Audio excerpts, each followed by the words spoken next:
অ্যামাজনের জঙ্গলে বন্ধুদের সঙ্গে মঙ্গল। হ্যাঁ বন্ধুরা, কলেজ শেষ হওয়ার দুদিন পরেই আমাদের বাড়িতে এসেছিল আমার কলেজের ডিপার্টমেন্টের দুজন খুব কাছের বন্ধু। আর এতদিন পর ওরা এসেছিল বলে ওদেরকে আমি বিকালবেলা ঘুরতে নিয়ে বেরিয়ে পড়লাম আমাদের পাড়ায়। আর এভাবেই হাসি মজা করতে করতে আমি মৃত্যুঞ্জয় আর দেবজ্যোতিকে নিয়ে চলে গেলাম আমাদের পাড়ার ভিতরে আমার বাড়ি থেকে একটু দূরে একটা শিব মন্দিরে, যেখানে পুরো রাস্তা ছিল বন্ধ। তাই ওদেরকে নিয়ে পুরো আমাজন অভিযান করে জঙ্গল মঙ্গল দিয়ে পৌঁছে গেলাম এত সুন্দর একটা জায়গায়।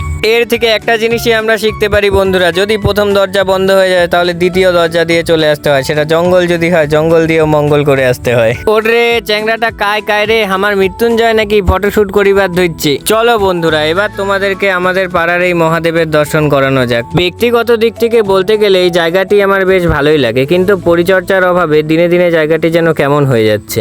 মেঘলা মেঘলা আকাশের সঙ্গে মহাদেবকে বেশ ভালোই লাগছিল। আর এই বড় মহাদেবের নিচে রয়েছে ছোট্ট একটি মহাদেব এবং একটি ছোট্ট শিবলিঙ্গ, যেখানে পুজো করা হয়। আর এখানকার প্রাকৃতিক পরিবেশটাও বেশ সুন্দর। আমি তো সবসময় আসি, আমার জন্য খুব একটা স্পেশাল নয়, তবে বেশ ভালোই। এটি রয়েছে আমাদের জলপাইগুড়ি রায়নগরের বক্সিপাড়ার একটু ভিতর দিকে। এরপর ওদেরকে নিয়ে সিঁড়ি দিয়ে এই ঘরটার উপরে উঠে গেলাম। আর এখানে আমরা একসাথে হই হুল্লোড় রিলস বানানো সেই মজা করলাম। আর ওদের বলে এই জায়গাটি বেশ ভালোই লেগেছিল। কলেজ জীবনের শুরুতে ওদেরকে যেমন চিনেছিলাম, শেষ পর্যন্ত ওরা সেই একই থেকে গেল। কিন্তু তার মাঝপথে কিছু বন্ধু বান্ধব খুব কাছে এসেও শেষ পর্যন্ত আমাকে স্বার্থের কাজে ব্যবহার করে গিরগিটির মতো রং বদলে ছুঁড়ে ফেলে দিল। যাই হোক, হয়তো আমারই মানুষ চেনার ভুল ছিল। অনেকেই বলে থাকে যে মেয়েদের বন্ধুত্বের মধ্যে নাকি স্বার্থপরতা থাকে, কিন্তু ছেলেদের বন্ধুত্বের মধ্যে যে কি পরিমাণ স্বার্থপরতা লুকিয়ে থাকতে পারে সেটা কলেজ জীবনে শেষে এসে ভালো মতোই বুঝতে পেরেছি।